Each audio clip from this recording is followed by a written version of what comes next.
కొండలు 4 కొండల మధ్య కూడా మరి సహజ సిద్ధంగా ఏర్పడిన రిజర్వాయర్ వీటినన్నింటినీ కూడా ఉపయోగించుకుని, అంటే ఇంకా క్లియర్గా చెప్పాలని అంటే ఏదైతే సెగ్మెంట్ 1 అంటే ఇది మనం ఏదైతే పోలవరం డ్యామ్ ఏదైతే ఉందో మరి ఆ పోలవరం డ్యామ్ నుంచి ఏదైతే ఇప్పుడు మన కృష్ణా రివర్ ప్రకాశం బ్యారేజ్ ఏదైతే ఉందో ఇదంతా కూడా గ్రావిటీ మీదే ఈ ఫస్ట్ సెగ్మెంట్గా మనం నిర్మాణం చేసుకోబోతున్నాం.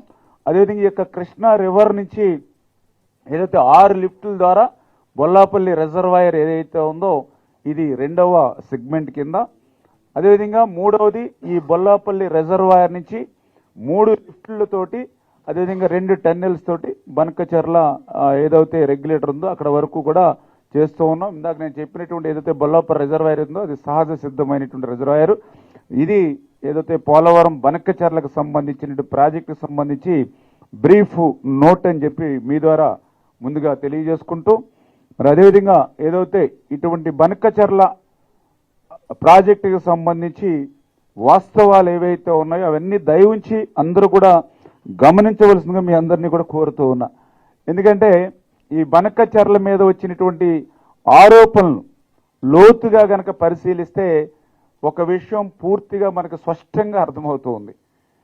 ఏదైతే ఈ యొక్క ఆరోపణల మీద ఉన్నటువంటి చూస్తే సాంకేతిక అంశాల మీద కంటే కూడా రాజకీయాల మీదే వారి శ్రద్ధ, దృష్టి, తపన కనిపిస్తున్నటువంటి పరిస్థితి అనే విషయాన్ని కూడా ఈ సందర్భంగా తెలియజేసుకుంటూ, అంటే ఆ రాష్ట్రంలో ఉన్నటువంటి అంతర్గత రాజకీయ పోరు కోసం పోలవరం బనకచెర్లను ఉపయోగించుకోవడం ఎంతవరకు సమంజసమో ఈరోజు తెలుగు రాష్ట్ర ప్రజల్ని కూడా ఈరోజు మరి ఆలోచించమని చెప్పేసి కూడా మీ ద్వారా కోరుతున్నానని చెప్పేసి తెలియజేసుకుంటూ, మరి అటువంటి ప్రాజెక్టుకి సంబంధించి అనుమతులు ఏవైతే ఉన్నాయో మరి ఈ అనుమతుల మీద కూడా వాళ్ళు అసత్యాలు చెప్తూ ఉన్నారు. ఏదైతే ఈ యొక్క పోలవరం బనకచెర్లకు సంబంధించి మరి ఎటువంటి అనుమతులు లేకుండా ఆంధ్రప్రదేశ్ రాష్ట్ర ప్రభుత్వం ముందుకు పోతుందని చెప్పి చెప్తూ ఉన్నటువంటి పరిస్థితి. ఇందులో వాస్తవాలు చూస్తే మరి ఏదైతే ఈ యొక్క ప్రాజెక్టుకి సంబంధించినటువంటి అనుమతులు ఏవైతే ఉన్నాయో అన్నీ కూడా నిబంధనల ప్రకారమే తీసుకోబడతాయి. ఇక్కడెక్కడ కూడా ఎటువంటి అనుమానాలకి కూడా తావు లేదు.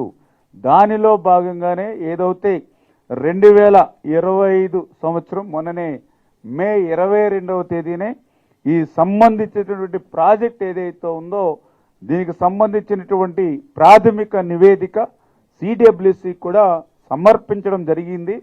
ఏదైతే ఆ సిడబ్ల్యూసి మనం సమర్పించినటువంటి ప్రాథమిక నివేదికను ఆమోదించిన తర్వాత ఖచ్చితంగా ఆ డిపిఆర్ను కూడా ఆ సిడబ్ల్యూసికి సమర్పించడం అవుతుంది అని చెప్పి తెలియజేస్తున్నాయి. ఎందుకంటే మొన్న మాట్లాడినటువంటి వారు ఎవరైతే ఉన్నారో మరి ఎక్కడ ఏ రకంగా ఆమోదం లేకుండా డిపిఆర్ని ఎట్లా సబ్మిట్ చేస్తామని అంటూ ఉన్నారు. ఏ విధమైనటువంటి అనుమానాలు ఎవరికి అవసరం లేదు.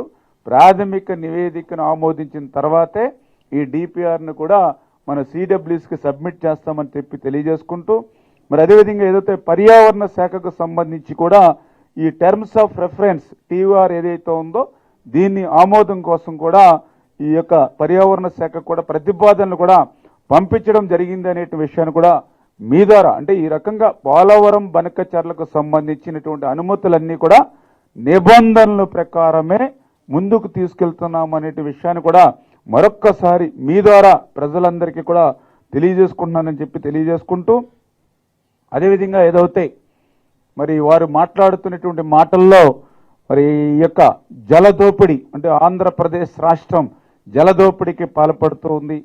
ఎగువనున్నటువంటి తెలంగాణ రాష్ట్రానికి నష్టం ఏర్పడుతూ ఉంది.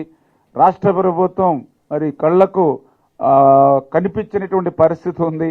లేకపోతే ఏదైతే నిబంధనలకు అనుకూలంగా కేంద్ర ప్రభుత్వం పనిచేయలేకపోతుంది అని ఇటువంటి విమర్శలు ఏదైతే మాట్లాడుతూ ఉన్నారో దయవుంచి అటువంటి వారి విమర్శలు ఏవైతే ఉన్నాయో వాటిని కూడా రాజకీయపరమైన విమర్శలుగా ఈరోజు ప్రజలందరూ కూడా గమనించవలసింది అవసరం. ఎందుకంటే చాలా క్లియర్గా చెప్తూ ఉన్నాం, పోలవరం బనకచెర్ల ప్రాజెక్టు వల్ల ఎగువ రాష్ట్రాలకు ఎటువంటి నష్టం లేదు. ఇది చాలా క్లియర్గా అందరం కూడా అర్థం చేసుకోవాల్సిన అవసరం.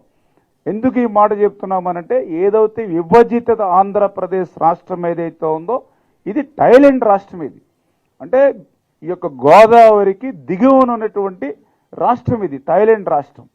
అటువంటి థాయిలాండ్ రాష్ట్రం అయినటువంటి గోదావరి నది మీకు కూడా తెలుసు, ఈవేళ భారతదేశంలోనే అతి పెద్ద నదుల్లో రెండవ నది గోదావరి నది అనే విషయం కూడా మీ అందరికీ తెలుసు.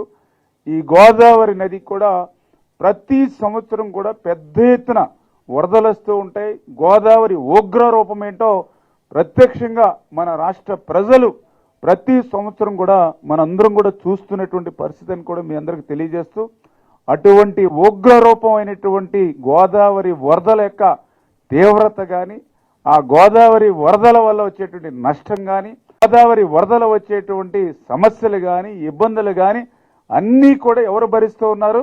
ఆంధ్రప్రదేశ్ రాష్ట్ర ప్రజలే భరిస్తున్న విషయాన్ని ఈ సందర్భంగా గుర్తు చేస్తూ ఉన్నా.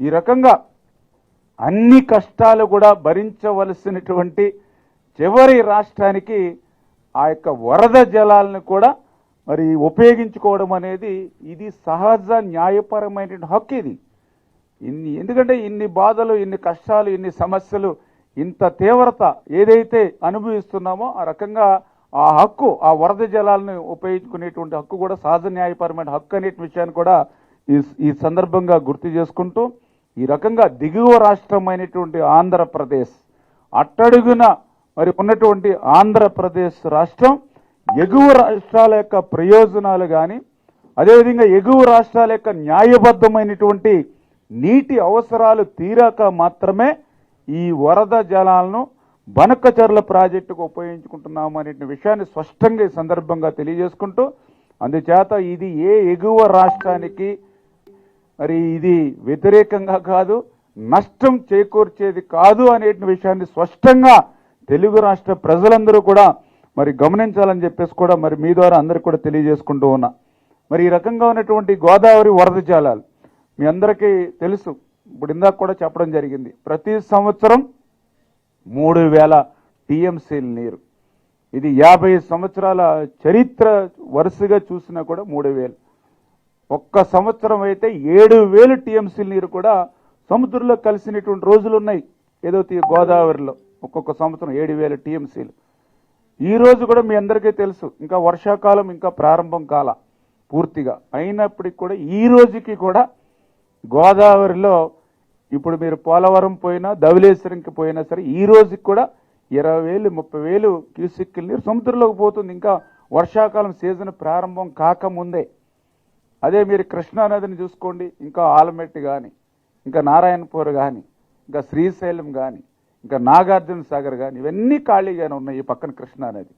కానీ ఈవేళ గోదావరి చూస్తే ఈరోజు అప్పుడే 20,000 30,000 క్యూసెక్కులు సముద్రంలో పోతూ ఉంది, సముద్రంలో ఉప్పు నీటిలో కలిసిపోతుంది. ఈవేళ యొక్క గోదావరి నుంచినటువంటి నీరు దగ్గర దగ్గర మీ అందరికీ తెలుసు 50 లక్షలు. ప్రపంచంలోనే ఒక నదిలో ఒకే సమయంలో 50 లక్షల క్యూసెక్కుల నీరు కూడా ప్రవహించేటువంటి అవకాశం ఉన్నటువంటి నది గోదావరి.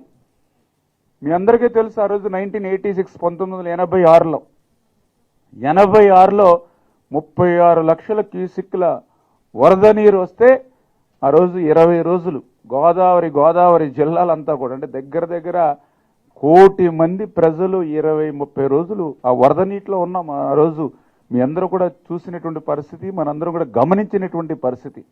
అంటే ఈ రకంగా వరద జలాలు అనంటే ఏదైతే పోలవరం దగ్గర లభ్యమయ్యేటువంటి గోదావరి వరద జలాలను మాత్రమే ఉపయోగించుకుంటాము అనే విషయాన్ని మరొక్కసారి స్పష్టంగా మరి రాష్ట్ర ప్రజలకు తెలియజేస్తూ, అంటే ఏదైతే వృధాగా సముద్రంలోకి పోయేటువంటి నీరు, వృధాగా ఉప్పు నీటిలో కలిసిపోయేటువంటి నీటిని మాత్రమే బనకచర్లకు తరలించబడుతుంది అనే విషయాన్ని స్పష్టంగా మరి ఈ బనకచర్ల ప్రాజెక్టుకు అవసరమైనటువంటి 200 టీఎంసీల నీటిని కూడా రోజుకి 2 టీఎంసీలు